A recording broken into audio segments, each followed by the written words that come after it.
c'est une loi qui est nécessaire, qui est utile et qui est très équilibrée. Mais il n'y a plus de démocratie. Où est la séparation des pouvoirs ?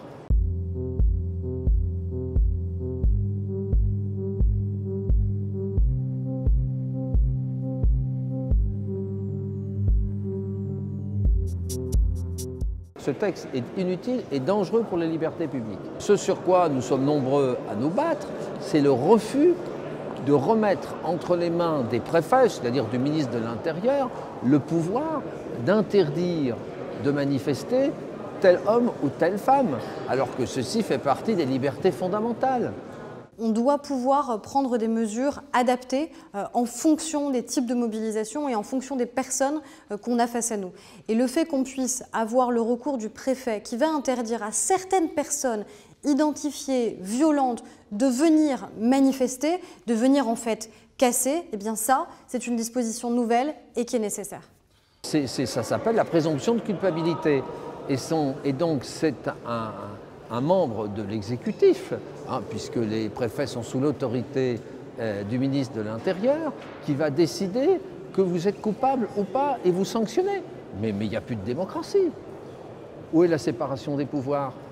Aujourd'hui, on doit aller plus loin parce qu'on a des mobilisations qui ont changé de nature depuis la loi travail d'ailleurs. Un exemple, les Black Blocs. On peut avoir des Black Blocs qui viennent d'autres pays européens qui n'ont pas déjà été condamnés en France. Est-ce que vraiment on a envie que ces personnes viennent perturber nos manifestants et nos manifestations? Eh bien non. Eh bien cette loi permettra par exemple que ces Black Blocs qui viennent de l'étranger pour détruire, pour blesser, voire pour tenter de tuer, eh bien ne viennent pas gêner nos manifestants. Réfléchissez bien, et réfléchissez bien aussi au respect de notre Constitution. Moi, je co-signerai un recours devant le Conseil constitutionnel.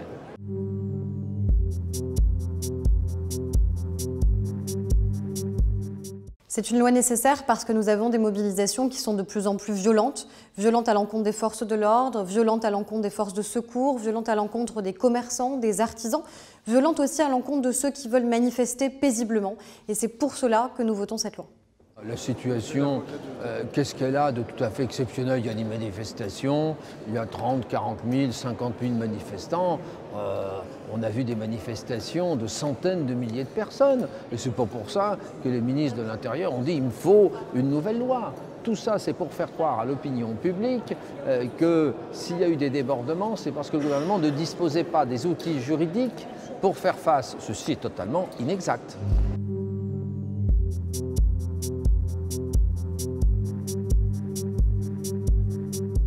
Moi, je pense qu'il faut tout faire, surtout pour que notre pays ne tombe jamais entre de mauvaises mains. Les manifestants, les Français, sont libres évidemment d'exprimer leur désaccord, de l'exprimer dans les urnes, de l'exprimer dans le grand débat national, de l'exprimer dans la rue. Par contre, personne dans notre pays n'est libre d'intimider ou de menacer des élus de la République, de blesser ou de brutaliser des forces de l'ordre, de casser des commerces ou du mobilier urbain. Et c'est bien cela qui est visé dans la loi, pas celles et ceux qui veulent manifester parce qu'au contraire, on veut garantir leur liberté. Ça fait 26 ans que je suis député de la République française et à plusieurs reprises je suis intervenu toujours dans le même sens, notamment lorsque le président Hollande avait voulu retirer la nationalité à un certain nombre de Français, vous voyez, en disant que mon père a été terroriste.